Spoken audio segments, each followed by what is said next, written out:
brake bedding, is there a particular process that you would want to see a racer go through to Sure. properly heat the brake Yeah, pads and rotors? there really is, and it doesn't have to be a very really stringent process, but the essentials are some low intensity braking, medium intensity followed by heavy intensity braking. So that could be something like some scrubs from 45 or 50 miles an hour down to 20 miles an hour, but rapidly done in succession, quick enough to just light brake applies. You get the temperature to start warming up slowly.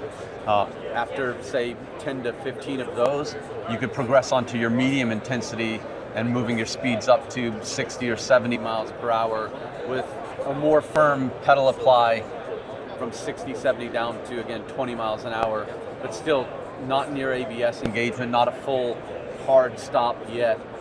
With that then completed with another 5 to 10 stops of that, you can progress onto your kind of heavy intensity. And this is where you really should be, like the core of the bedding in is that it needs to be hot.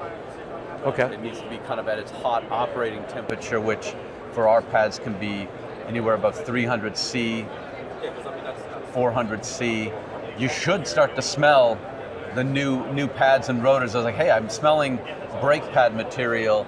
It's like you will smell that, especially with a new set that still can burn off some of its gases and other things. Well, and I was going to bring that up because that does happen, right? When you're in the car, you're doing your braking, and you're starting to smell that. And I was going to ask that's in my mind that had always been kind of like the pad reaching the temperature that it's cooking off that last bit of the epoxy. Correct. Or that from the powdered metal. Different chemicals in the process of building, yes, have different gases they'll build as those temperatures reach. But it's a good note, is I guess you start to smell it, that's an indication that, hey, I'm kind of at a good point where I can start my bedding. Okay. Not that it's like, hey, my bedding's finished. Okay. Because again, you want to get a really good transfer layer.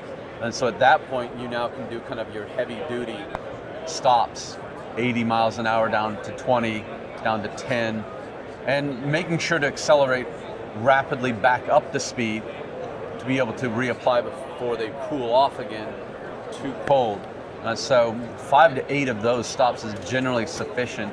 Well, that's a great point about making sure that they don't cool down between the braking. Correct. Like you can't just do one stop heavy and then wait a couple minutes and then be like, oh, let me go back to it. It's like, well, the rotors are going to cool pretty rapidly at that point, especially if you're driving around at speed. That's where it would really cool rapidly. The faster you're going, the more air that rotor is pumping, the better its cooling is going to be.